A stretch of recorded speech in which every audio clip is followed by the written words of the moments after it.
This podcast is sponsored by Dis-Chem Living Fit, with a wide range of health products and supplements tailored to your needs. Whatever your needs are, whatever stage in your health and fitness journey you're in, Dis-Chem Living Fit has the products for you. Back to the show. What's going on, Jesse? How you doing, bro? I'm good, and you? Good, thank you. I need to get rid of this gum. Do you chew gum? No. You don't like gum? Makes my teeth sensitive. I don't like it. I'm getting old, bro. I'm 47 already. 47? You don't look 47. Thanks. You look older. No, I'm joking. I'm joking. No, you don't. I wouldn't. If I had to, I think it's also being young at heart and mentally. I think that also makes you look younger, is how you come across. And also, you don't dress like an old stiff man. I think it's how you look after yourself in life as well. I mean, you know, if you eat well and you train hard and you, most importantly, I think you keep a good, clean mind and you know, try and live at peace, you end up, it has an effect on your look as you get older. Well, essentially, I mean, stress and worry and unhappiness that you create for yourself makes you age. 100% is the number one factor that makes you age, yeah. And if you can have the mindset where, you know, things don't get you down as much as they could for the average person, and, you know, being more positive and looking at things with a brighter outlook will make you age less. Definitely. Right. So to get started, I've got a book here. So this is How to Be Perfect. And as you can see by the cover, it is ironic because, as you can see, the T is far away from the rest of the word, which obviously pretty much shows you that it's impossible to be perfect. So this isn't a book on being perfect, because I haven't finished it. I'm only about halfway through. But essentially it's, you know, ethics and virtue and, you know, making certain decisions and basing them on, you know, certain schools of thought. So starting off, so this book was written by the guy, I don't know if you've watched The Office. I assume you've heard of it, The American Office. I've heard of it. I haven't watched it. The Office, The Good Place, he Parks and Recreation. So, I mean, he's been on tons of shows that maybe people more my generation, you know, are aware of. But essentially, he's a writer, producer, whatever. But he wrote this book because he wrote a show called The Good Place. He produced it and created it, where basically there's these people, they are dead, or they are actually dead, never mind the air quotes, and they have been put in the good place. But this actually turns out to be the bad place. It's actually essentially hell. So it's not the heaven and hell that obviously we are, you know, familiar with, but they put in hell, and they are almost they put in what they think is heaven, and they're being tortured. But not torture as in like pulling their hair out, pulling their teeth, whatever. It's torture ethically almost. So the one girl, she is put in the good place. She thinks she's in the good place. Everyone else thinks they're in the good place. But she knows that she was a terrible person on earth. So she's constantly, every single day, being tortured like, I don't deserve to be here. Things go wrong to do with her. And she's constantly tormented like that. The other guy, was an ethical and philosophy professor. And he is put in positions where he has to make certain decisions, and that's also where we're going to delve into. And he's tormented by having to make certain decisions. So they're kind of tortured in ethical perspectives, and that's obviously why he wrote this book. So to start out, I want to ask you a question. Then we can go into the different ethics, and we can, you know, maybe discuss that. So let's say if Jen comes to you, you know, and asks you, does this outfit make me look fat? What do you think is the right answer to give her? The right answer is going to be different according to each individual. When it comes to attraction and sex or whatever it is that attracts you to another person, for me, I'm very sapiosexual, so I'm all about the mind, and the body for me is completely secondary. So my answer would be, no, it doesn't make you look fat. You know, and I'm attracted to my woman, no matter what kind of weight she gains, what kind of weight she loses, because, you know, as long as I have a strong bond with her mind, that's where I'm stimulated from a relationship perspective. I'm not stimulated just from the body. But then you get the other side of the coin where you've got a lot of guys that are very physically based around their attraction to a female. So if you had to ask them the same question, I don't think you'd get the same reply that I gave. Yeah, I think it also all depends on. So let's say my girlfriend comes to me and she's like, "Is this a nice?" Let's not talk about fat and whatever. Let's just say, "Is this a nice outfit? Do I look good in this outfit?" What is the ethical question and reply, or the ethical response to that? So you can have two things. You can say, "No, that outfit doesn't look great." You can be honest, or you can lie and say, "No, you look very nice," to spare their feelings. I think that if it's an outfit that you don't like, or you don't like the color, or you don't like the look or the cut, or maybe it's got some funny frills on it that you don't really like, then there's nothing wrong with saying, it's not my favorite outfit, I don't really like it, because you're not commenting on the person's appearance, which is something that would have an impact on them emotionally. Whereas an outfit's just an outfit. So if you're being asked just simply about the outfit, then I think, giving a truthful and honest answer is always a good idea. Yeah. But if someone obviously turns around to you and says, "Do I look fat in this outfit?" That's a whole different, ball of... Yes. So these are obviously very surface level questions and, ethical decisions that we might have to make.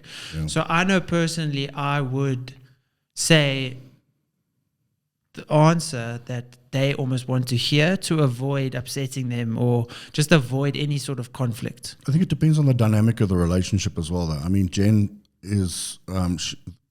the one thing she's always loved about me is the fact that I'm brutally honest, So I would definitely give my 100% true opinion. And if I don't, it would actually be more detrimental than me not giving it, or giving it, So, and that's also, there's consequences that come completely and go down the line that aren't actually just on that outfit.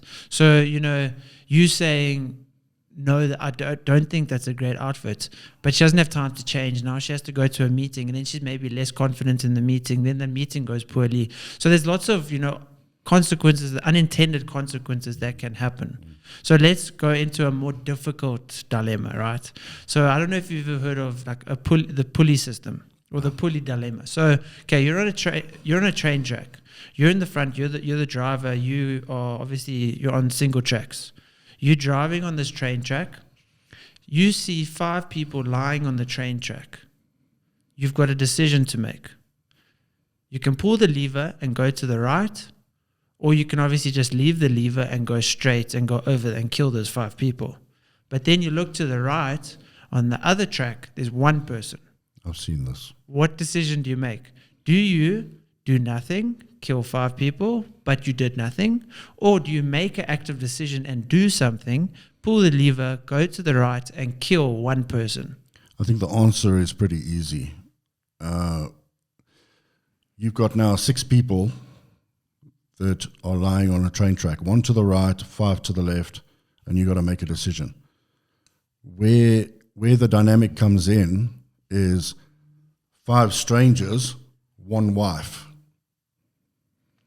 Or is it 6 strangers? Okay. So that we're going to develop into that. So let's start at 6 strangers. Okay. The initial question and dilemma, there's 6 strangers, 5 or 1. What do you do? 1. If I don't have a choice and someone's going to die, it's going to be 1. So that's essentially is utilitarianism, right? So that is basically the ethical decision of what is going to cause the most amount of happiness. So killing 1 person is better off than killing 5 people. So it's making virtuous decisions based on what is going to cause the least harm and the most amount of happiness. And now you're going to change the dynamic of the situation completely and make it really tough. Okay. Yeah, so essentially that is basically, okay, well, the amount of happiness in the world is going to be greater if only 1 person dies as opposed to 5, right? So essentially the majority benefits and the minority suffers. But that's just utilitarianism in a nutshell. But now Jen is the single person. The woman you've been with. I knew this was coming. Yeah, so essentially 5 randoms or 1 person that you know. It's a very tough decision to make. And I don't think there is any right decision. There's only the decision that the individual has to make. See, because also and that's what's difficult about ethics is in a situation like that. And obviously, no one's ever really going to be in a decision like that, but you've got so many things to think about to make a correct decision. That's why, as the cover shows, How to Be Perfect, it's impossible to be perfect because there's so many factors that go into it. You know, I mean, I don't know what I would do in that situation either. There is no right decision. Either way, it doesn't come down to a right decision. It comes down to a decision. There's no right decision. I don't think there's a wrong decision.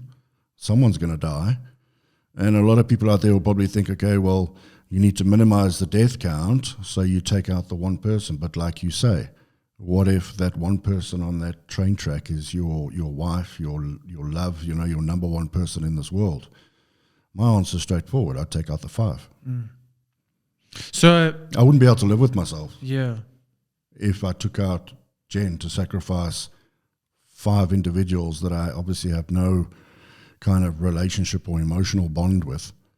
So I think my answer, as cruel and as terrible as it sounds, you know, you're forced to make a decision, and that's the decision I would make. I would take out the 5 and I'd leave her alive.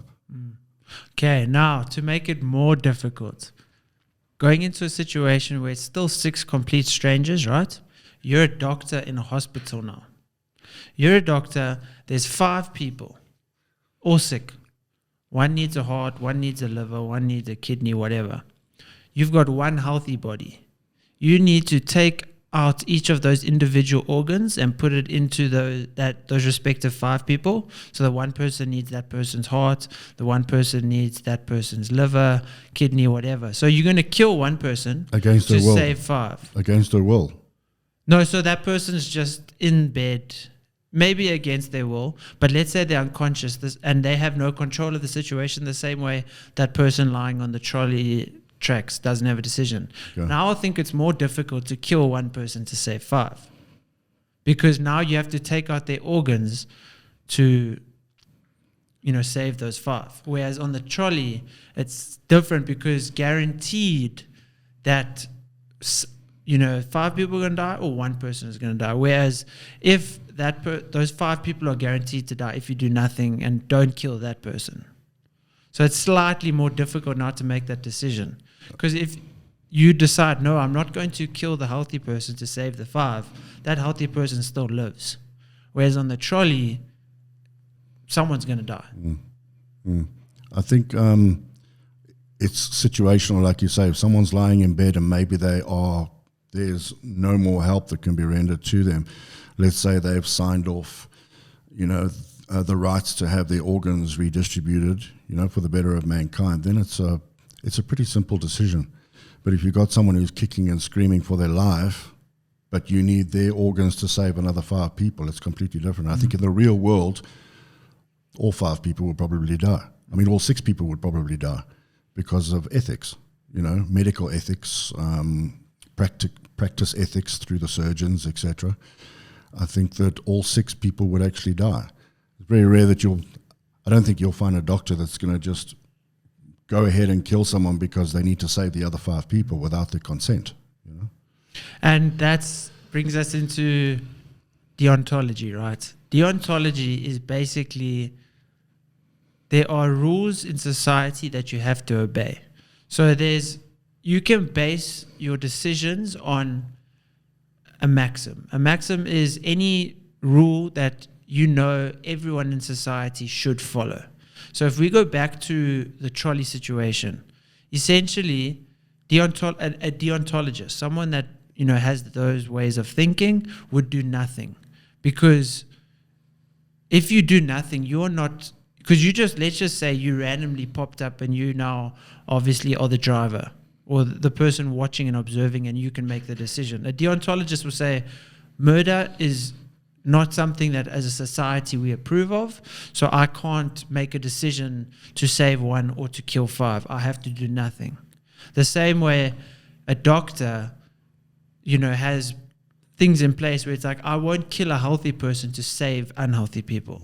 So a deontologist would be like, oh, the 5 people will die. I can't go against the rules and kill a healthy person.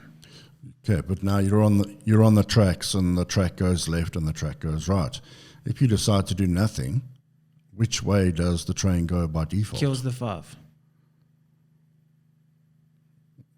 So if you're into deontology, then it looks like 5 people are going to die. Yeah, because you cannot commit a murder. Murder, the maxim is, as humans, we do not kill. So let's not look at wars and like armies and stuff. We won't bring that into the conversation. But so you will do nothing because you're not partaking. You're removing yourself essentially from the situation because as humans, we don't kill. So that's how I live my life that's the rule. We don't kill. I can't make a decision here. So let's say we go back to the outfit thing. A deontologist will be absolutely honest because as a society, we can't lie. If everyone, even white lies, you can't have white lies in general society because then if you say, okay, no, it's okay to lie, as a society, if, at what level, you can't have a lie. You can't have murder. You can't have all of these maxims that you have to obey. So as a deontologist, which is obviously, I think, more the extreme of ethics, because it's also very difficult, because there's so many different consequences of making a decision based on, this is the laws, I can't break the law. I think that's one part of deontology that I'll agree with is the don't lie part. I mean, even if your lie ends up, or your truth ends up hurting someone else, I mean, that's got nothing to do with you. At the end of the day, if your policy in life and one of your core values is to tell the truth and not lie, at the detriment of hurting other people, that's not on you, that's on them. And that's how they process that truth is something that they have to process. I mean, we can't go around pussyfooting on around people because we think we're going to hurt their feelings, Life is life and truth's a truth. I mean, if a truth is going to hurt, then it's going to hurt someone. And they should be in a position where they're able to, process that truth and be able to deal with it.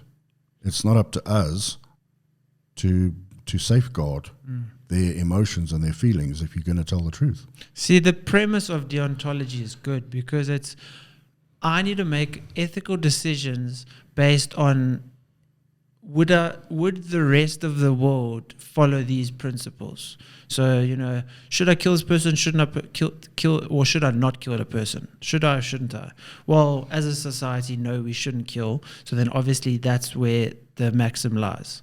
As a society, should we lie? No, we shouldn't lie. Okay, well then we don't tell lies.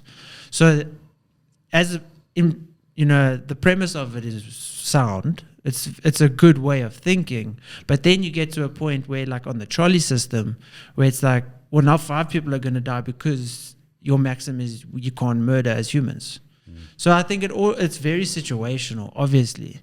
But I don't think there's one perfect way that is, this is the most ethical way to live your life.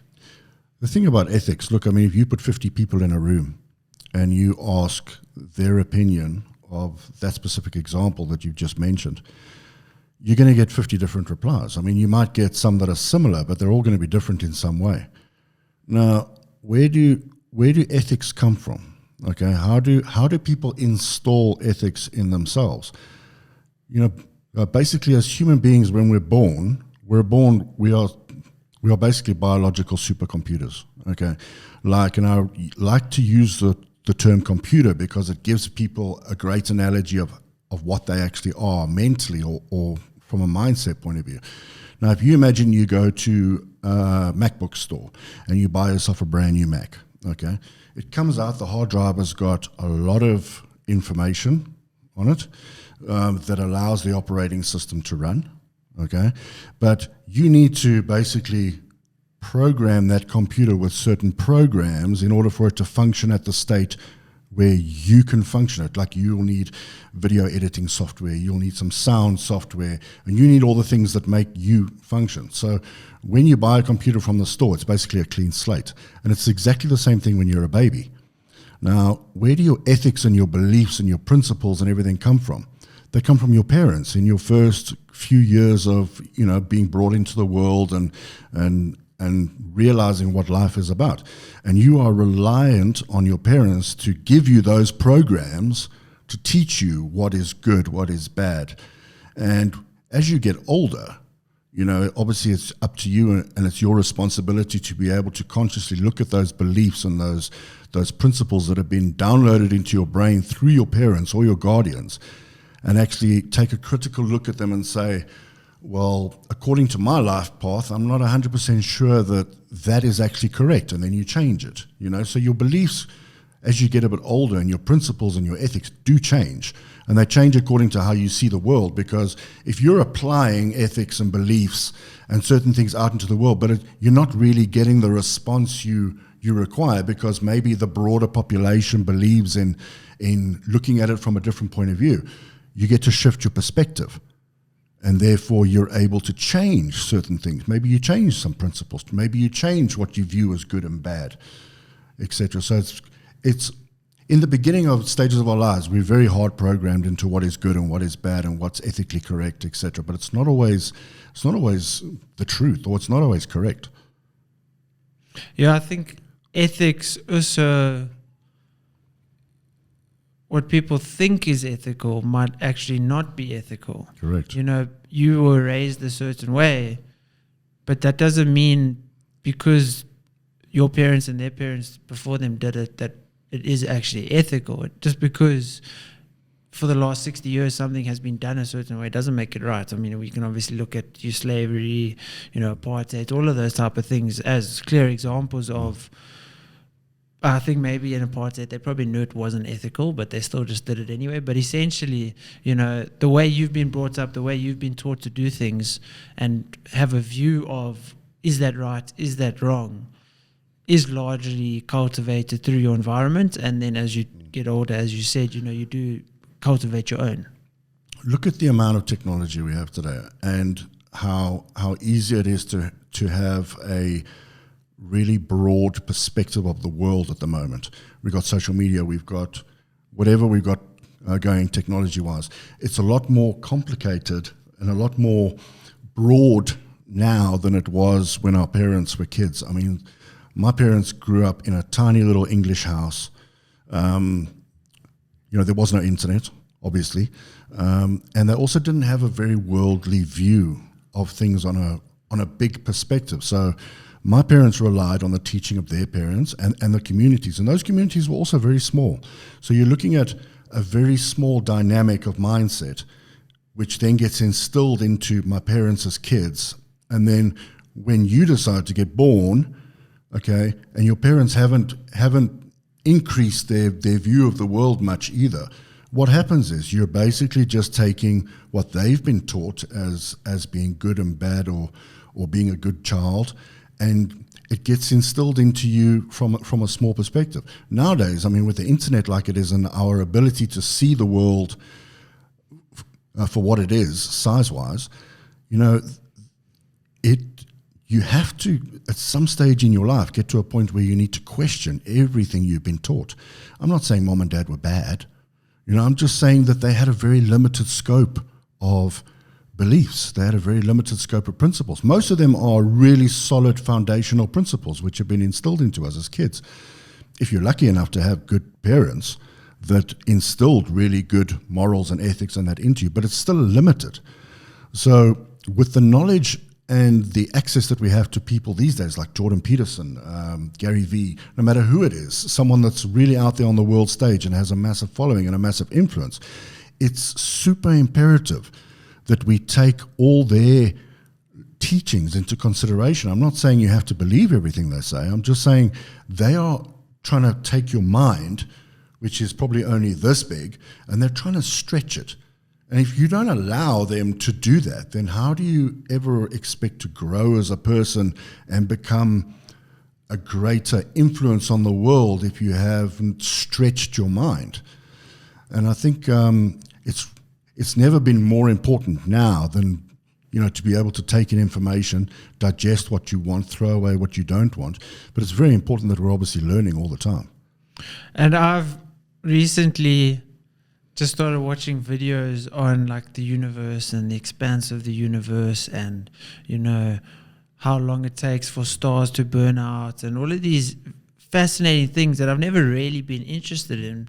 But because of social media and YouTube and being able to and having the ability to watch all these videos and expand my mind, it's just been so fascinating. I mean, the same way I learned how to edit videos was just watching on YouTube, through technology. The same way I learned about a lot of the ethics was obviously in part this book, but also then going on YouTube and researching consequentialism and all of these things that previously, unless you were told by the people around you, you wouldn't have ever known, and you wouldn't have ever understood. And that's essentially maybe one thing, like the ontology that we mentioned, is better in terms of, even if you are in a small closed environment, to have good ethics. It's very limited, but what would the entire world be happy with us making a certain choice? Would I be okay with making this choice if every single other person on earth made the same choice? So in terms of that aspect, irrespective of how small your community is or your understanding of the rest of the world, would you be happy with the rest of all the other humans making the same decision as this? No. Because I think that the world is as dynamic as it is because of the fact that people have so many different beliefs and so many principles. I'm not saying, I'm not even talking about good and bad. I'm just talking about the dynamic of the difference in which people think. And I mean, can you imagine a world where everybody believed in, say, one particular principle? I mean, it would be like robotic. We'd all be walking outside. We'd all be walking the same. We'd all be talking the same. We'd all be doing probably the same work. And I think what makes the world so dynamic and sort of picturesque is the fact that there's so many different opinions and there's belief systems, and that's what makes it so colorful. Whereas a one world based principle or dynamic of thinking would completely limit so many things, how we build buildings, how we live life, how we create food, how we bring up children. I mean, I just think it would be a really robotic kind of world if it was only a one-dimensional train of thought. Well, that's essentially why, you have to have capitalism in the world as well, because if there was just a spread of wealth and everyone just had the same amounts of wealth and there was equal pay for everyone regardless of the job that you did, where would your motivation come from to work? Where would your motivation come from to do menial tasks? Because, it doesn't matter if that guy's a surgeon and doing heart transplants. It doesn't matter if I am, cleaning that classroom. I don't have to clean the classroom because if I get fired, I can get another job and get paid the same amount. So there's also, if everything was equal and everyone was the same and the spread of money was identical regardless and there was equal pay, there wouldn't be as much motivation to improve and succeed as there is now, because everyone would just have the same irrespective of their role and the value that they provide to society. I was just going to say, how do you think the impact of people's want to learn would be if people were given one set of beliefs and one set of ethics and dynamics? There'd be no reason to learn, would there? Why learn about other philosophies and why learn about other ways of thinking if you've been already given or downloaded one specific ways of doing things? I think it would make everything very bland. If you look at if we look at religion, I think to best understand maybe the religion that you were brought up with is to look at other religions and understand other religions and look at why other religions are different to yours to get a better understanding of yours, instead of just saying, well, no, that's not the religion I know, so I'm not even gonna pay it any attention. Maybe just learn a little bit more about other religions to get some perspective, instead of just, well, this is the way I was raised, I'm gonna stay like this. I think it's very ignorant to grow up believing that everything you've been taught, even from a religious point of view, is the way and the only way. I mean, someone who is successful in life or who is a free thinker or is able to gauge different opinions it's absolutely essential that if you're going to pursue a specific religion, okay, that's great. But I do believe that people should really explore and learn and educate themselves on all religions. First of all, just to make sure that A, they're making the right choice in their religion, instead of just being sort of brainwashed by parents or community into going one specific way. And I think it gives people a good foundation to back up why they chose that religion. You know, you can't just back up your own religion, but you have no sense of what other religions stand for or what they believe in. So I believe if you're going to explore something like religion, you have to have a very comprehensive knowledge on all religions so that you can make the necessary decisions as to why you chose your religion, without just being sort of parrot fashion taught something and then expecting other people to respect your decisions when you don't understand how the dynamic of religion works. Well, I think essentially also, I mean, in general in life, there would be no progression without trying to look at things differently. The same way an accounting firm has been doing something the entire way. New technologies come about, new developments come about, and then you have to learn those things to adapt and to grow. The same way, you know, like teaching, schooling. I mean, it's a pretty antiquated system, the schooling system that we have now, and that's something that maybe has adapted slowly or in part, maybe like using iPads and using technology, but essentially it's still pretty much this machine that just makes workers. So in that regard, it hasn't changed. Maybe it's adapted to the technology it needs, but that's all. Let's say you decide to become an artist, and let's say as a kid you were good at pencil drawing, okay, and you go through your whole life just doing pencil drawing because that's what you know you're good at. Maybe you can make money out of that and you can create a career out of that.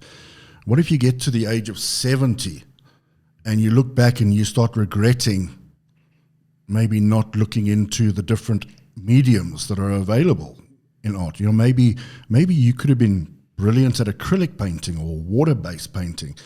How do you find out where your strengths lie if you're not prepared to sort of stretch your mind and look outside what it is that you're really good at and try a different technique or try a different medium? I think as humans, we get comfortable.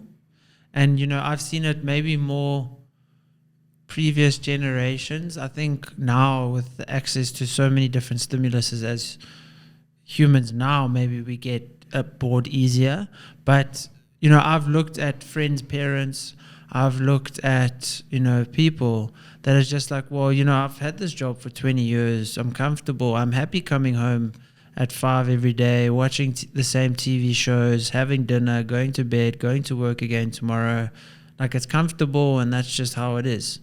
Instead of looking like, surely there's more to life than, you know, just getting on this wheel and just spinning and going and going. Like, surely there's something that you are interested in that could be a passion of yours, instead of just, you know, being comfortable in, well, you know, this is how my life is going. Like, it's not bad, I'm not going to complain, but it could be so much better if you just expand yourself a little bit. I think that the repercussions of something like that are regret. You know, if you get to a ripe old age and you start looking back and thinking, hey, maybe I should have explored doing this, or maybe I should have explored doing that, and you didn't, then I think it becomes a problem, you know. I think a lot of people are very set in their ways from the respect as to what they do. Some people have limited belief systems in that they can't do anything else. You know, one interesting thing I read the other day, which was like super mind-blowing, was the skills and the traits of your ancestors, scientifically proven, are actually embedded in your DNA. So let's say, and I have a Viking bloodline all the way back when I traced my... We can see that with the beard. When I traced my bloodline all the way back, I have some kind of Viking heritage in there.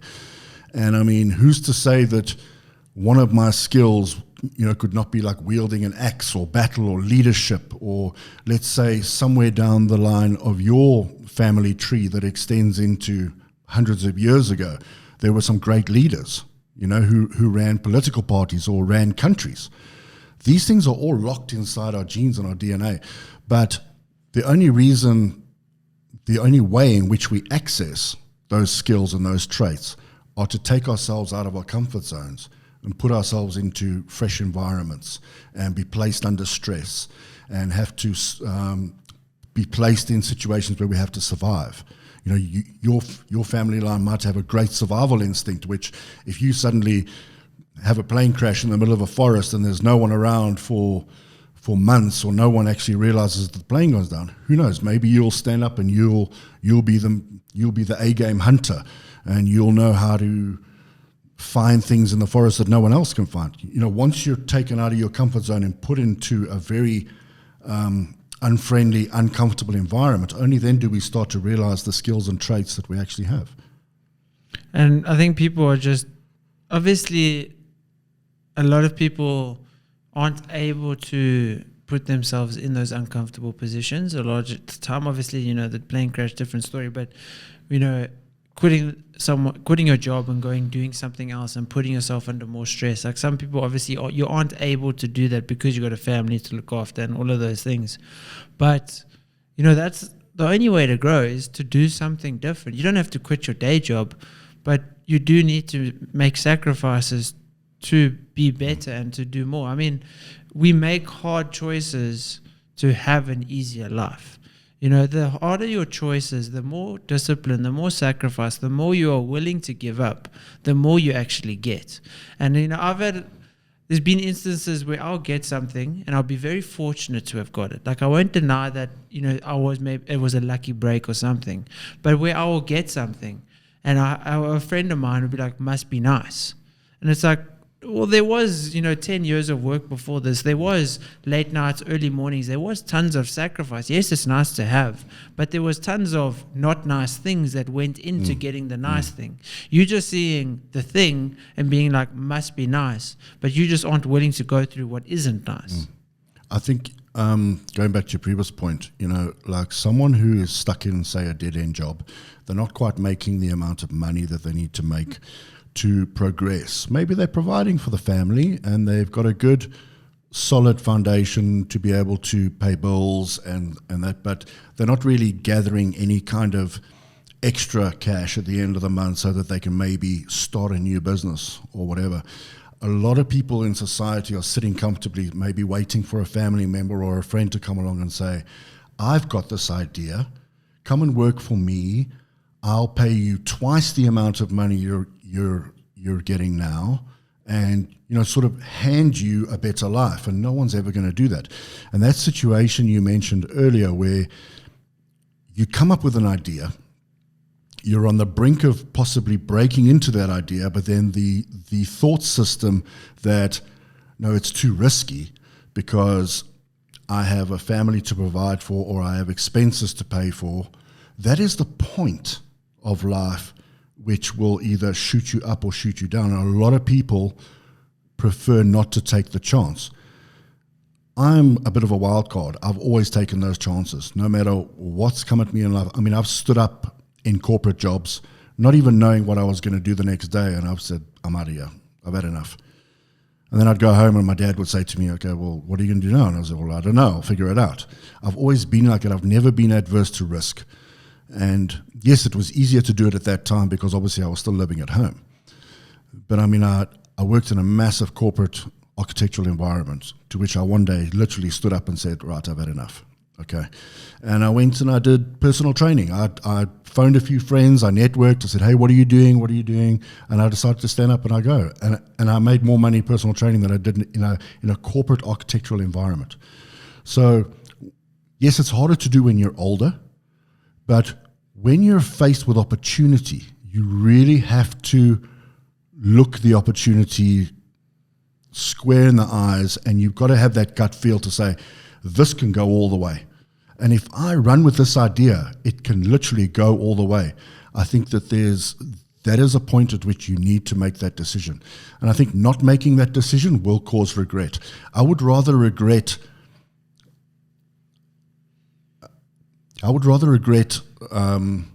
I can't say regret. I'd say I would rather chase something and it fails than not chase something and then regret not having chased it.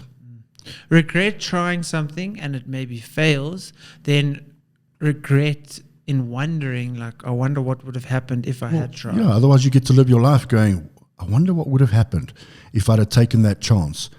And then a couple of months later, someone else picks up on the idea and they're running with it and it's flying. How are you going to feel then? You're going to feel a bit left out. I mean, that was your idea. You got it first. And there was an opportunity there. I mean, opportunities come around, but they don't hang around. You know, they don't stick around. And realizing those opportunities, and I think this is where head and heart really come in, and gut. If you've got a gut feel about something and you really want to pursue it for the best interests of providing for the family, being able to expand a career, be able to expand life experience, I think there's not a question in my mind whether I should go for it or not. I would go for it. And also, I mean, if you look at your life, how short is life? I mean, if we look at your and my lifetime, let's say we both live to 80. In terms of the world and how long it's been around for, what is 80 years? We are so insignificant. Like, we aren't that special that as humans, we do mainly think like each individual thinks the world revolves around them. But we aren't that special that, you know, we need to think that much actually about ourselves. If you've got a passion, if you've got an interest, if you are really passionate about doing something different, just do it. Because, I mean, you don't want to look back and be like, you know, why didn't I do that? Actually, I want to see if this is, you know, maybe you think it's true. So, you know how the older you get, the quicker time passes.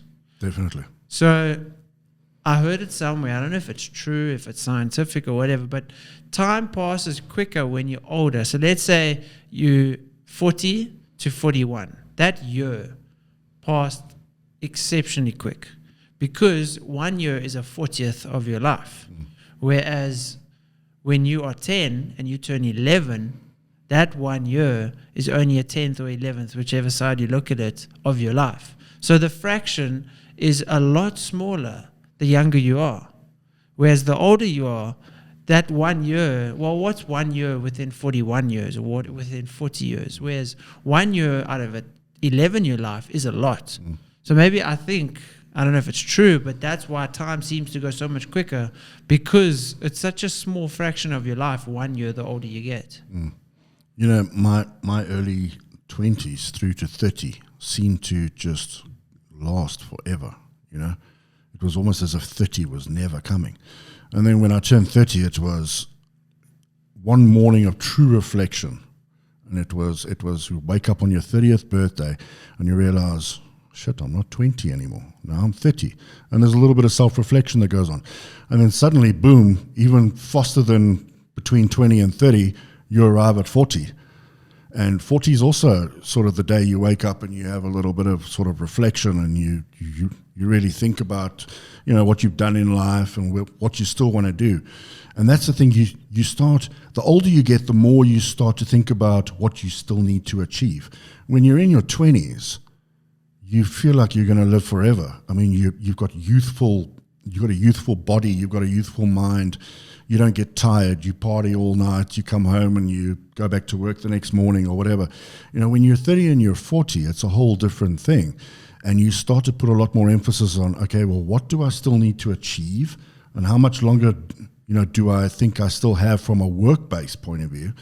And you start to sort of really buckle in and narrow down on your goals and your aims. And time becomes a lot more precious in that respect. And you also start to get a bit more sensitive to things like people wasting your time and, you know, being a lot more efficient during the day to get as much work in as you can. Plus, when you get older, you can't do as much work as you used to in a day. You know, so there's a lot of self-reflection that goes on, which you change yourself around so that you can make sure that you're being as efficient as possible every day. Because maybe you're not as capable as working as you used to be. Maybe you don't have as much energy as you used to be or used to have. So you really start to knuckle down on time. And when people start wasting your time, especially when you get older, that frustrates you.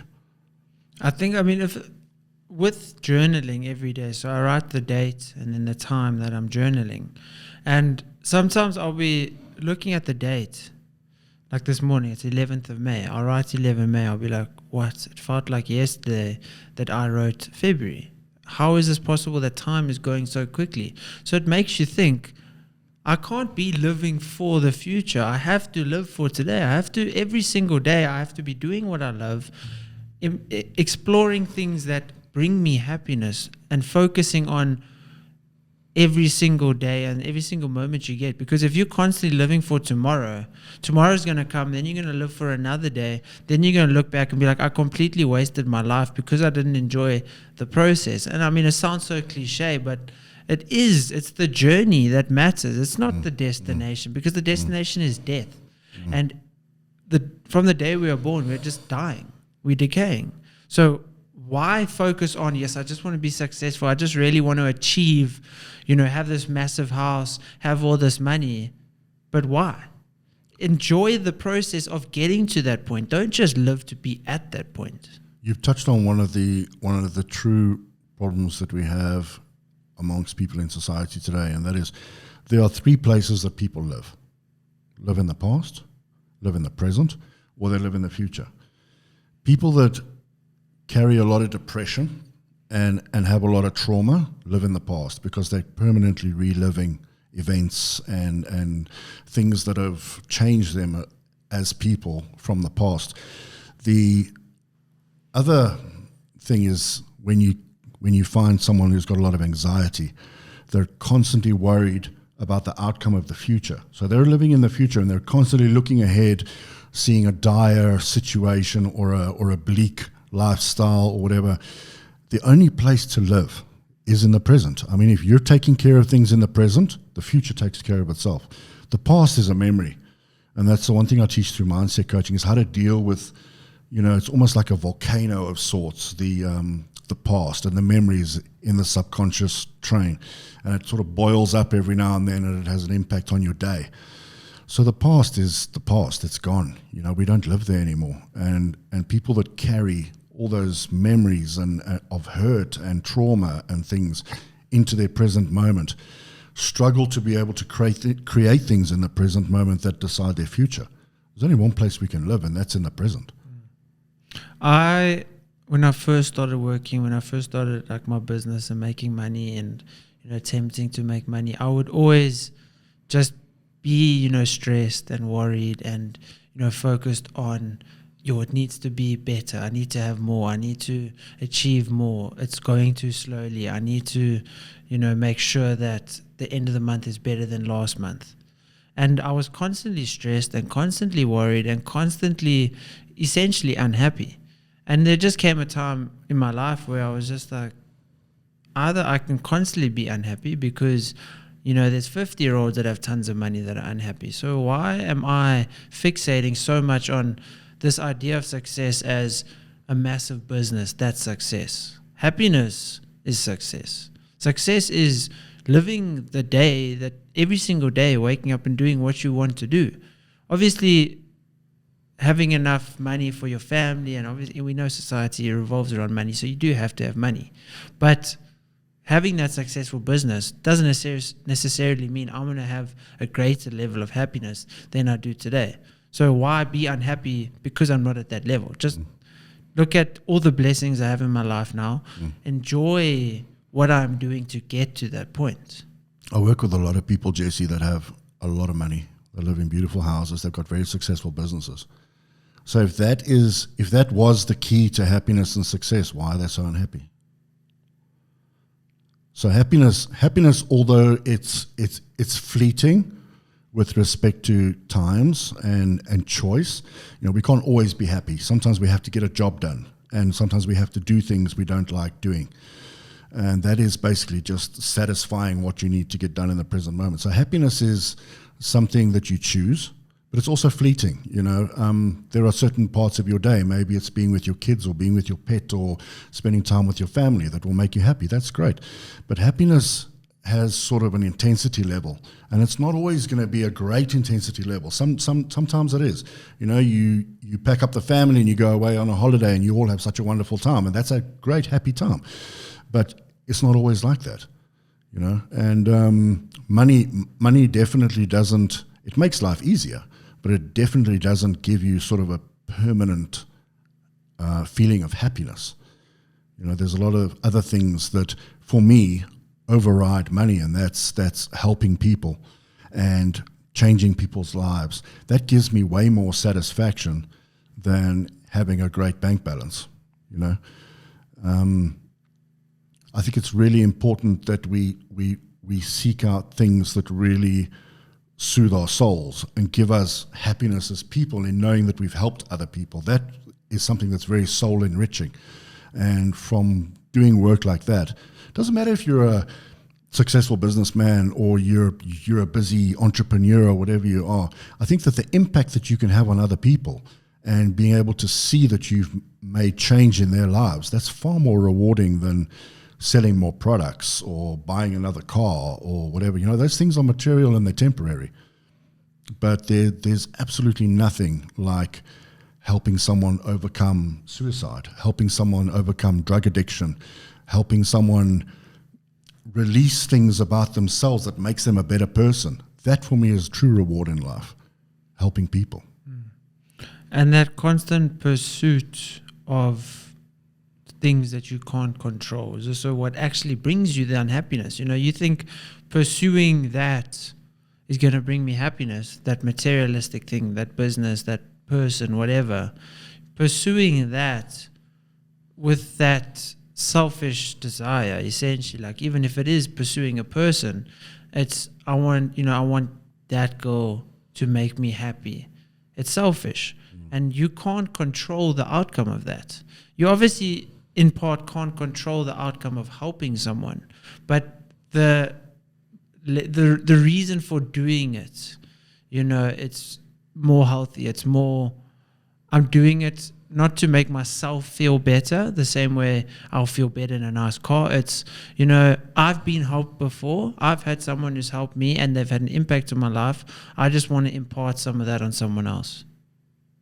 Yeah, that's fantastic. I mean, you know, I think we all have a social responsibility to a certain extent to pass it on or to like pay it forward, you know.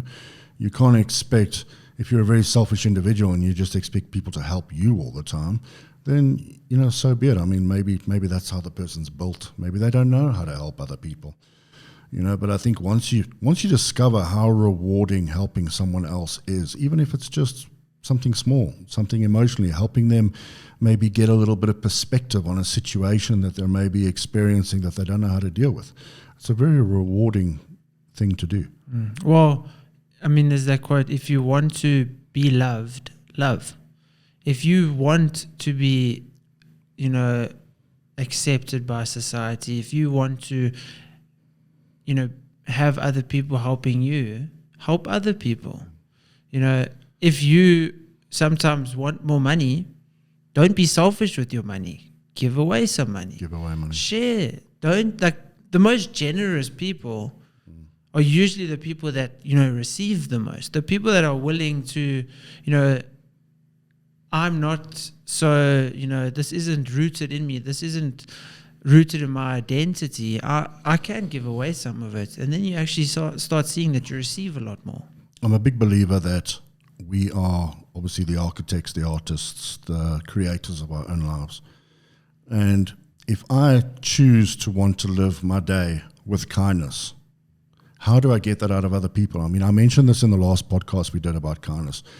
I walk into a shopping center and I know I'm going to go to the till, and stereotypically in my mind, I know that till operator is probably tired, had a hard day. Not many people have greeted her. But I decide that I am going to dictate the experience that comes out of this little moving my groceries along while she checks them in and I pay my bill. Instead of walking up to her and obviously just expecting her to greet me because it's apparently her job, I am going to start the conversation. I'm going to say, hello, my darling, how are you? How was your day? You know, and I can guarantee you obviously that no one else before you has done that. So immediately you're creating a vibe, you're creating a situation. and you're creating an outcome that you want. So I think people tend to expect people to be a certain way, or they're waiting for people to influence them in a way, where I don't believe in that. I believe in creating the situation. And if the person you're trying to create that situation with is responsive, fantastic. If they're non-responsive and they don't really want to go that way with the vibe and the emotion and the sort of conversation that you want, that's also cool. Maybe they're having a bad day, or maybe they've got something going on in their life. Or maybe after you, they think, actually, no, that wasn't that great. And then the next customer, they're nicer too. Correct. So maybe not directly you're affected, but that positivity is still going out somewhere, maybe through them interacting with someone else. 100%. Like I found, if someone's like in a car and someone wants to, go in front of me, I'll say, okay, well, let me let them in. Yeah. I found the more people I let in, the more I get let in. Yeah. And it's I haven't really counted and tried to measure, but I just feel you can feel it. That guy's letting me go, cool. Normally I didn't really feel like that. But also I've had to find, so that I definitely implemented, that with like the toll gates when I was going on holiday, being nice to those people. And obviously I've tried to do it at shops as best as possible. Sometimes I catch myself like, you actually weren't that nice to that person. But it's just making that decision to think about it and try be nice as best as possible. But I've found, and I think that's just as humans where we're so flawed and where we just have to catch ourselves, is I will see someone at the till next to me not being nice, and then I start judging the person that's not being nice, and I have to be like, no, Jesse, you can't expect everyone to think now how you're thinking. It's not right for you to be judging that person. You were once on that point in the journey as well. You can't judge anyone else because there was a point where you were like that. It's that you have no right to judge that guy that's being ugly to the lady at the till because a month ago, a year ago, whatever, you weren't super nice to her either. When you learn how to become non-judgmental to any situation, and through my studying and through my sort of experience, you know that 30 to 50% of people that you encounter on a day-to-day basis have no internal dialogue. Literally, they have no train of conscious internal dialogue thought. Okay, what am I doing here? How can I address the situation to make it better? People don't have that. People are running on programs. Okay, so when you see that guy next to you at the till and he's just like sort of pushing his stuff along to get paid and he doesn't greet anyone, he's literally running on a subconscious state. He's not conscious of his environment. He's also not conscious of how he is presenting himself to the world. And that is 30 to 50%. How do they measure that? Like through surveys? I think they do surveys, yeah. Because I was actually thinking last night, because I was making dinner and then I needed to edit a video and then I needed to do this. And I was just thinking like, okay, I need to do this. Okay, then I've got to do that. Then I did that. I'm like, okay, now I need to do that. And then I was just thinking like, I wonder how many other people like through every single day of their lives and their daily actions is like, got these checklists that they need to do to get through. Like I was just thinking, psychologically, and, inside your head, what do other people experience, like when they need to do things, when they've got tasks? Like for me, even if it's medial things, like I'm running in my head, like I'll put down that knife and then I'll be like, okay, after I do this, I need to go put that knife in the sink. And like there's that constant like thought process going on. And it was just interesting that you brought that up where like these people are just in their matrix programming, doing what they need to do. The fact that you are so self-involved in self-educating yourself. I mean, you got me into Stoicism. I knew the broad ideas about Stoicism, but after our last meeting, I went and bought books. I've been researching Stoicism, and it's absolutely fascinating. And when you're on a journey of self-improvement, self-education, you are conscious and you are running some serious internal conversations with yourself. You're constantly questioning this way, that theory, this principle, that belief, that ethic. Why is it like that? And when you're doing that, you become more conscious and aware of not only yourself, but your external world. And a lot of people that don't have the will or really the want to self-educate, they don't have that internal dialogue. They're literally running off pre-programmed programs. I mean, like someone that basically does the same job every day. They get up at the same time, they eat at the same time, they drive to work at the same time. Half of those people come Friday won't even remember the trip to work on a Tuesday or a Thursday or a Wednesday. Most people get to work and they go, oh, I don't even remember much of the journey on the way here, because they're so pre-programmed into doing that routine-based task that it becomes a subconscious trip for them. And people can go through their entire day without even having conscious thoughts. They just know that between 9 and 12 is admin, between 12 and 2 is this work that they do, that work that they do. And most people can't even remember their weeks. And I mean, you know, when you get to the age of 47, where I'm at now, and you know that time is fleeting and it's speeding by, I don't want to be able to say I can't remember what I did last week. I want to make sure that every waking moment that I was doing something, I was doing it, A, to benefit myself as an individual, benefit my career, benefit my family. And a lot of people are not even on that kind of mind train. It's interesting because maybe I'm just thinking about like a certain group of people, or not a group of people, but certain people in my life that I've experienced that are going through that programming. And, you know, this is the work, this is that, come home, watch TV, go to bed, wake up, do it again. And a lot of those people are largely happy, what they seem. Obviously, I can't tell what's going on in their head, but through interaction, I can see happiness and contentment and complacency. Complacency sometimes can be good, whereas I've seen in my life, my lack of complacency in times, I've improved on it now, has made me impatient, has made me, you know, desire just to that goal, achieve that. Whereas now it's, I despise complacency in my life in terms of, well, you know, this month was cool, I had a good month, I had some fun, I enjoyed my days.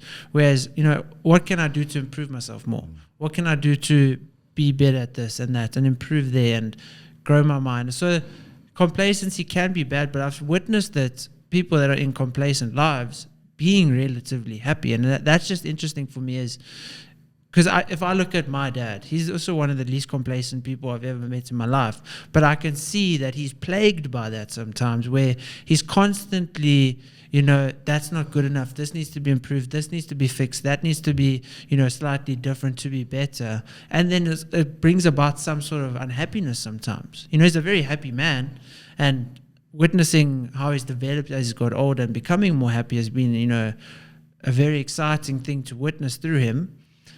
But there's still that lack of complacency sometimes brings that unhappiness. Sure. I think that, you know, you've studied Stoicism a lot, and one of the main things about Stoicism is that they tell you that nothing grows in a comfort zone. You've got to be uncomfortable. You've got to be unsettled. Sometimes you've got to be in a dark place for you to grow. You know, nothing grows when you've got all the money, you've got the house and everything, and you're sitting on the couch watching TV. Nothing grows during that time. So putting yourself into a place of non-complacency is very important when you're constantly seeking better for yourself and you're constantly seeking growth. I mean, there comes a time where, you know, if you can, like Stoicism says, you know, success is nothing material. So if you know that personal growth comes from being in an uncomfortable place, plus the fact that what you mentioned earlier about time, you are consciously aware of the fact that time is fleeting and it speeds by. And probably one of the things in the back of your mind is that you don't want to get to the age of 75 and go, maybe I should have used my time a little bit more efficiently. The fact that that is something you're conscious of now is what is going to keep pushing you to the next level, is going to keep pushing you to try something new or extend and push harder to make things better in the things that you want to make better. I think it's a really, really important trait to have. And when you're consciously aware of those things, you have nowhere to go but up, because of the fact that you're constantly placing yourself in uncomfortable situations where you want growth and you want more and you want expansion, whether it be in any element of your life, be it work, play, relationship. When you're constantly seeking to make things better, I think it's a very, very valuable trait to have. Well, I don't know if you know, I assume since you've, you know, done a lot of Stoicism reading and everything, you know Ryan Holiday. Yes. So he's got a book It's got several books. But actually, if you haven't read it, I want to give it to you. I'm busy reading the Daily Stoic at the moment. So the Daily Stoic's great, but it's called "The Obstacle Is the Way," Yes. which is a Marcus Aurelius quote. But his Yes. book is called "The Obstacle Is the Way." And I've thankfully through Stoicism have had that approach to life. Whereas there's been times where I would say the biggest thing for me is maybe emotionally in relationship, where I've been in positions where I think I'm not happy in a relationship, or I think that friendship isn't working, or I'm not getting value from that person, and I would be like, hey, well, that person doesn't have the same mindset as me, let me withdraw. Whereas sometimes the obstacle is the way is I don't feel like that is a great relationship. Maybe not withdrawing from it is better. Maybe invest a bit more into that. Go into the obstacle in that sense and try see why it's not working. Maybe it's me that's actually not making that relationship work. Don't think, okay, well, it's not working, let's stop. It's not just, the obstacle is the way in terms of physicality, or, I'm scared of doing a running race, so I'm not going to do a running race, but that's the obstacle, let me do it. Those kind of obstacles are almost easier to go towards.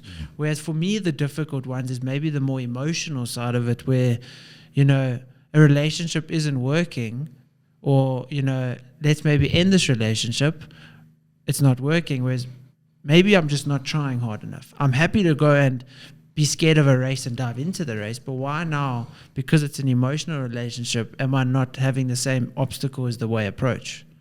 A lot of people don't like it when I say this, but relationships are transactional.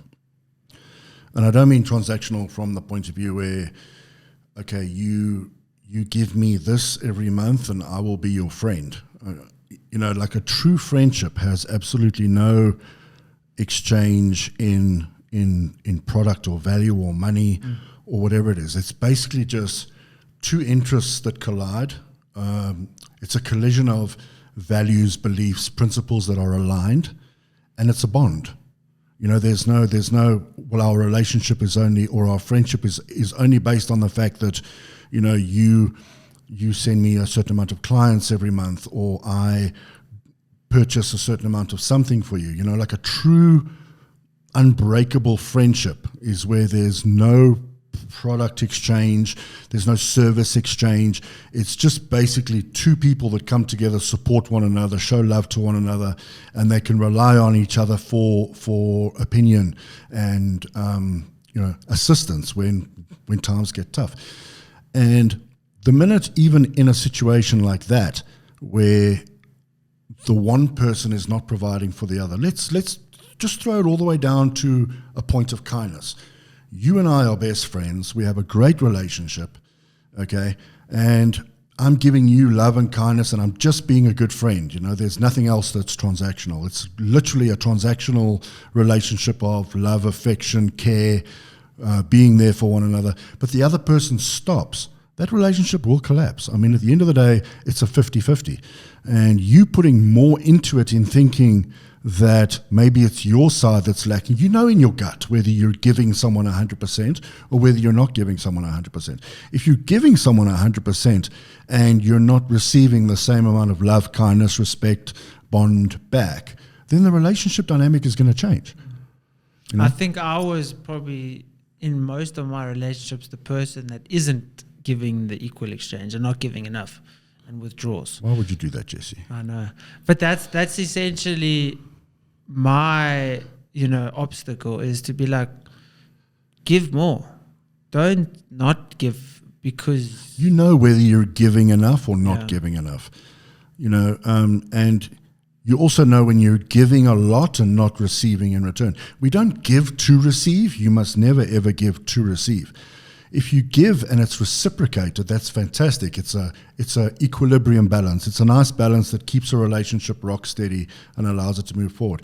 But I think in your gut whether or not you are giving enough or not giving enough. Yeah, you mentioned giving and receiving, or giving without the intent of receiving. It's the same, if we look at like a Bible principle of, if you give to charity, don't do it behind closed doors. Like, don't no one needs to know that you gave to charity. Then you're doing it for the wrong reasons, you know. And it's not a Stoic quote, but it's a relative principle to Stoicism: is don't talk about it, be about it. And that's where I find myself sometimes struggling, whereas I'll get in my own head thinking, why are you posting this meme, Jesse? Like, just go be like that. Why do you need the world to see that you posting that meme to try be like that? So sometimes I'll be like trying to share, well, not a meme, but a quote, you know, like my wallpaper here. I shared it into my story yesterday. Why did I need to actually share it into my story so that people could see that I'm thinking like that? I'm not being about it. I'm talking about it more than I'm maybe just being about it. 9 times out of 10, I think people believe that if they post something like that and then they are trying to convince people that they are that way, that will automatically sort of infuse itself into them and they'll become it. But that's not the case. I think it could help, but then your intentions and you're going about it the wrong way. But I think you can definitely, I was reading another book, you know, Think and Grow Rich, where it's, you have to think that you are where you want to be. You know, I wasn't reading that book to grow rich. Because I mean, the principles that are in there, it's not just about how to make money. You can be applied to absolutely anything in life. You know, it's, you need to believe that you are at that point that you want to be already. You need to believe, if we use the money example, you need to believe that you have the money. You need to believe that you are that CEO or that person, or you need to believe that your business, like let's say this podcast studio, I need to believe that I have the best podcast studio in South Africa. Obviously I don't, but I need to believe that I do. I need to tell myself, you have it. Because if you look at it in the reverse and say, look, I'm not where I need to be, I need to step it up, I think that's more negative. It's more negative to be like, I don't have X, Y, and Z, instead of thinking, I have X, Y, and Z, and just living as if you have them. So I mean, Mark Manson, he, you know, we touched kind of on some of the topics that he said earlier, but it's, I'm trying to think exactly what it was. But what we spoke about earlier was also, you know, in terms of living the life you want. And every single person in the world, obviously we know this, has difficulties and challenges. I mean, there's no person on earth that has life easy. All life is about choosing and making decisions and going through those obstacles that are worth going through. Because every choice in life brings about different challenges. If you own your own business, your challenges are X, Y, and Z. If you are employed by someone, your challenges that you're facing that are also different, but there's going to be those list of challenges. So you, in your life, you need to make decisions that you are happy to and face those challenges. So like we talk about those people that are, you know, just going to work, living their life, if they are happy having a boss, sitting in traffic at the same time every day, sitting behind a desk, being told what to do every single day, if they are truly happy and they would rather have the challenges of maybe less freedom of time, whatever, but that's fine, and they're happy, do that. But if you would rather have a business and have more freedom of time, have your own business, have more freedom of time, but then the challenges of, you know, I didn't have clients this month, I've made no money, and you're willing and happy to go through those challenges as opposed to almost being enslaved by someone else, but you're happier having those challenges of owning your business, like that's what essentially life is. You just need to make those decisions, those choices that bring about your most happiness, because either choice in life is going to bring about some sort of challenges. I don't know if that made sense. What does Jordan Peterson say? He says, you either choose to move or you choose not to move. And they're both poisons. Okay. And both of them will come with challenges. One might come with regret. The other might come with regret. Choosing to advance might come with regret because it might not work out. But you're always constantly moving, whether you are an inspired, energetic, enthusiastic individual that wants progress, or whether you're the guy that sits in the office and is just comfortable to do the job, get the salary, go home, live the private life. You're always moving, and every decision comes with comes with something. I mean, sitting back in life and not chasing dreams and not taking risks, are you going to regret it when you're older? I would rather, as we said earlier, regret the fact that I took the chances and they failed, rather than sitting back wondering, I wonder what could have happened if I had have tried. I think that's quite important to realize, that we're always constantly moving, whether we're comfortable and we're still, or whether we're running at a hell of a pace. We're moving, and there are consequences and poisons to drink according to each dynamic. The poison of regret, the poison of risk, the poison of things not working out. I don't know, but we're all gonna take it on the head at some stage.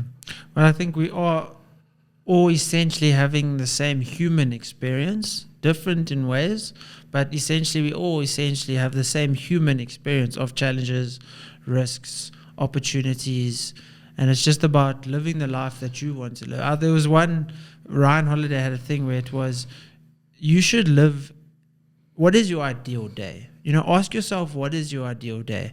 What would you be doing first, second, third, whatever? Like, what is your ideal day? Make the life that like your ideal day. What is it? Look at it, compare it to how you live your daily life now. If it's not like that, you need to make a choice. Either you work towards living your ideal life every day, or you don't. You just need to look at what makes you truly happy. What is my ideal day? Obviously, sometimes it's easier said than done, but try and live that life. One of the most important things that I teach through my mindset coaching is, in the morning before you go to work, okay, now a lot of people don't like the name or the word meditation, but meditation can be many things. It can literally be sitting quietly, focusing on breaths, and literally just living in the perfectly present moment that is there, without worrying about things that are going to happen in the day or things in the past. And there's also an element of pre-planning your day's tasks ahead, where you literally see yourself almost like a videotape, like a YouTube channel kind of thing, where you see yourself in this video going through your daily tasks. You actually envision yourself driving on the way to work, and then getting out the car, and then having that meeting, and having an idea as to how that meeting is going to go and how you want that meeting to be projected to your colleagues or your boss or whatever, and then moving on to maybe going to visit a client, and having all these things play out. And that is such a powerful way of structuring your day. First of all, it eliminates procrastination. Secondly, you're literally living through a video which you've already played. So when you're going into meetings and you're going into encounters with other people, you've already created the video, because you're the creator of how you want that experience to go. And just by doing that, just by sitting in the morning and plotting out your day ahead, it gives you so much strength and confidence to be able to walk into the meetings, because you know exactly how it's going to pan out. It's fascinating that you say that, because since I was young, if I couldn't sleep at night, I would close my eyes, obviously trying to sleep, and envision waking up the next day, packing my bag, doing this, doing that, and it almost put me at ease and helped me sleep.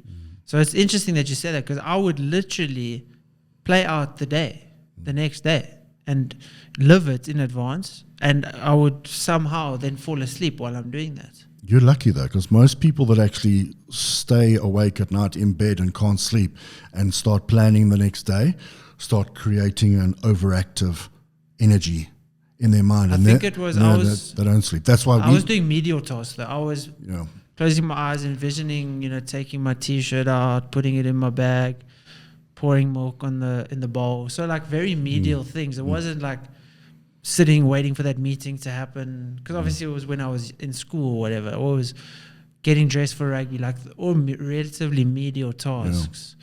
Fortunately now as an adult, I have zero problem falling asleep. I can close my eyes and I'll fall asleep. The thing we've actually just spoken about completely is pure manifestation, because what we're doing is by plotting out the day and creating that video of how you want the events to happen, that's manifestation. And I mean, out of all the thousands, hundreds of thousands of pages on manifestation, what it basically is simply living as if you've either already experienced or you are currently experiencing what it is that you want to manifest, and then just simply actioning towards it. And it's a very powerful way of structuring your day. And it takes away all the doubts, it takes away procrastination, as I said, and it really forms great pathways in the brain for you to be able to perform tasks that you might feel are sort of going to be slightly daunting. And I think that's the biggest thing about the misconception, at least, about manifestation, is people think you're just sitting there dreaming about having this car and then like you believe that it's going to be there.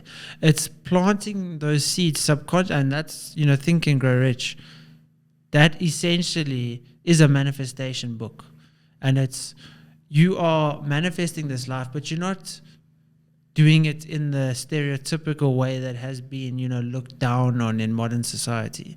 It's essentially all you are doing is subconsciously believing that you have it, or subconsciously seeing yourself living that situation. In that situation, you're seeing yourself there, and then you know how to plan the steps to get there. So you still have to go through the steps. You still have to do all the decisions, make the decisions, the choices, everything. You still have to do the work to manifest. It's not what people think manifestation are. Manifestation is still doing everything you need to do to get to that point. A lot of people have a very warped perspective on manifestation. If I sit here and I say to you, I am manifesting that I am a billionaire, okay? That's not going to come to anything because your nervous system is immediately rejecting it as non-fact.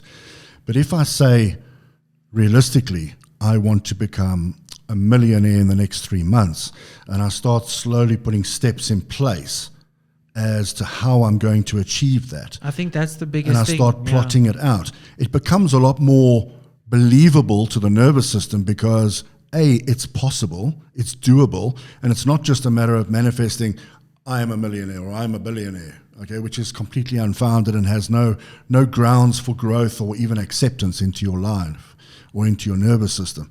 So it's very important that what we manifest is A, believable, and it doesn't have to be dramatic things, like we can slowly teach our nervous system to accept what it is we want to manifest, but you've got to do it realistically. You've got to plot out paths. You've got to give your nervous system ways of believing that it is possible over a small amount of time. And I think also it needs to be rooted in emotion. Correct. So, you have to, if it's the billionaire, millionaire, whatever, maybe it's desire, maybe it's fear of growing up or living how you grew up. So also it needs to be rooted in that desire that makes you want to do the actions and do the work and do the steps. That's why working with your passion and working with things that you enjoy is so important. Because if you want to be successful at something from a financial point of view, but you don't like the work that you're doing, how do you ever intend to become completely one with what it is you do or reach that goal of a certain amount of money if you don't enjoy what you're doing? I mean, if you enjoy what you're doing, the sky is the limit. There's no limits to how you could take a simple task, be it a fitness journey, be it a financial journey, whatever it is. You have to enjoy the path. And the more you enjoy the path, the more you will want to be on the path, instead of your body permanently resisting what it is you're doing because it doesn't enjoy it. So that's why it's so important that you do what you love. Well, I think, enjoying what you do, enjoying it so much that if you don't get to wherever you want to go, big whoop, you enjoyed it. It was fun. You enjoyed it. So essentially, that business goal. Like I know for this podcast, I love doing this podcast. If I never become the next Joe Rogan, so what? I've loved doing the podcast. And that's essentially how you should look at anything in life is, I'm doing this for a goal, but I love it. I love the process of trying to achieve the goal. So if the goal doesn't actually happen, the goal is not the thing that's going to make me more happy, because the goal is, let's say, on the day I reach it, it's 2 seconds compared to the years it took me to get there. Where am I spending most of my time? In the process leading up to it. So the process needs to be fun. I think there's got to be a lot of common sense in the process as well. I mean, you've got to know that, do you have a lifespan in what it is that you're doing? Can what you do currently make enough money to sustain you? Can it take you to the next level of your own personal growth, et cetera, et cetera. And when you're doing things that you enjoy doing, time has no meaning because you're enjoying the process and you don't care how long it takes to get a specific task done. Time is irrelevant. What's relevant is that the job is completed. Whereas when you're doing things that you don't enjoy doing, you put time limits on things and you're probably more leaning towards giving up on something because A, you constantly don't like doing it, and B, it's just not something that you want to do, but you still want to reach this other sort of financial goal, but in the same token, you're not enjoying what you're doing. I mean, it's just not conducive to anyone's well-being. Bro, I don't want the inverter to die, so I want to close off now because I think we could keep on going, and I've thoroughly enjoyed this. Cool. So thank you so much for coming on. Thank you for killing 5 people to save Jen. Thank you for helping me, and I hope Jen appreciates it. I'm sure anyone would. Awesome, bro. Thank you so much. Thanks for having me.